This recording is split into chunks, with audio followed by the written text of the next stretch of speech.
Good morning student. हम लोग ये चैप्टर 1 पढ़ चुके हैं, बट मैं आप लोग को फिर से रिवीजन करवा रही हूँ। ठीक है, चैप्टर फर्स्ट है भाषा, जिसको हम लोग इंग्लिश में लैंग्वेज बोलते हैं, LANGUAGE लैंग्वेज। ठीक है बच्चों, हम बोलकर या लिखकर अपनी बात दूसरों तक पहुँचाते हैं। दूसरा व्यक्ति सुनकर या पढ़कर हमारी बात समझता है, यही भाषा है। इसका मतलब ये हुआ कि हम लोग जब किसी से बात करते हैं और दूसरा व्यक्ति हमारी बातों को सुनता है और समझता है, और वो भी रिप्लाई करता है, अगर कुछ बोलता है तो हम लोग सुनते हैं और उनकी बात को समझते हैं, तो यही भाषा है। ठीक है, आइए जाने कि हम भाषा का प्रयोग कैसे करते हैं।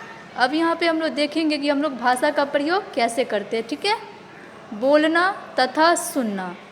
ठीक है, मेरी गुड़िया का नाम डॉली है। रुशाली ने बोलकर अपनी गुड़िया का नाम बताया।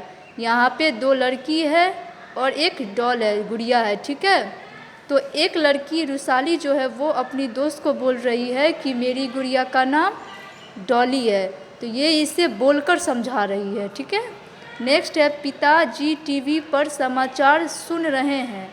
तो यहाँ जो पिताजी है वो समाचार सुन रहे हैं, तो ये भी बोलना तथा सुनने का प्रयोग है। ठीक है, वो बोल रही है और ये सुन रहे हैं। ठीक है, यहाँ पे रुशाली बोल रही थी और उसकी जो दोस्त है दूसरी लड़की जो है वो सुन रही थी। ठीक है, नेक्स्ट पेज में कह रहा है लिखना तथा पढ़ना। शशांक और अर्पित लिख रहे हैं। यहाँ पे 2 बच्चे हैं जिनका नाम शशांक और अर्पित है, ये दोनों लिख रहे हैं। ठीक है, रिया कविता पढ़ रही है। रिया जो है किताब में उसका कविता दिया गया, उस कविता को वो रिया पढ़ रही है। ठीक है, अब हम समझ गए हैं कि बोलना, सुनना, लिखना तथा पढ़ना भाषा के काम है।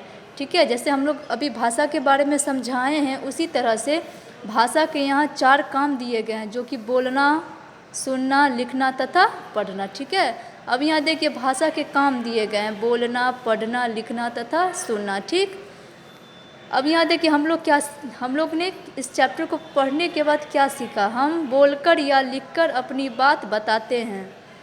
कोई भी बात को हम लोग बोलेंगे तो हम बोलेंगे, दूसरा सुनेगा, और दूसरा बोलेगा तो हम लोग सुनेंगे। ठीक, दूसरों की बात सुनकर या पढ़कर समझी जाती है। हम लोग अगर दूसरे से बात करते हैं तो उनकी बात को हम लोग पहले सुनते हैं और पढ़ते हैं, उसके बाद हम लोग समझते हैं। ठीक है, अगर दूसरा व्यक्ति, अगर हम किसी से बात कर रहे हैं, वो बात पहले वो बोलेगा, फिर हम लोग उसको सुनेंगे। ठीक है, तो ये भाषा का रूप है। बोलना, सुनना, लिखना तथा पढ़ना ही भाषा के काम है। अब आप लोग से पूछा जाएगा कि भाषा के कितने काम हैं, तो भाषा के 4 काम है, बोलना, सुनना, लिखना तथा पढ़ना। ठीक है, इस चैप्टर को पढ़ने के बाद अब आप लोग एक्सरसाइज पे आइए। एक्सरसाइज में कह रहा है, फर्स्ट क्वेश्चन है भाषा के क्या क्या काम है, तो लिखना, पढ़ना, बोलना तथा सुनना। इसी तरह से दिए गए चित्रों के भाषा के कामों को मिलान कीजिए। बोलना कौन सा होगा, पढ़ना कौन सा होगा, लिखना कौन सा होगा और सुनना कौन सा होगा। ठीक, उसके बाद पशु पक्षियों को उनकी बोलियों से मिलाइए। भौं भौं कौन करता है, म्याऊं म्याऊं कौन करता है, टैडा कौन करता है और चींची कौन करता है। इस सारे पेज को आप अपने बुक में ही कंप्लीट करेंगे। जिनका हो गया है उनको मैं अभी कुछ देर में आपको ब्लैक बोर्ड पे कुछ क्वेश्चंस लिख के दूंगी। उस क्वेश्चन को आप बुक में नहीं, नोटबुक में करेंगे। Okay, thank you.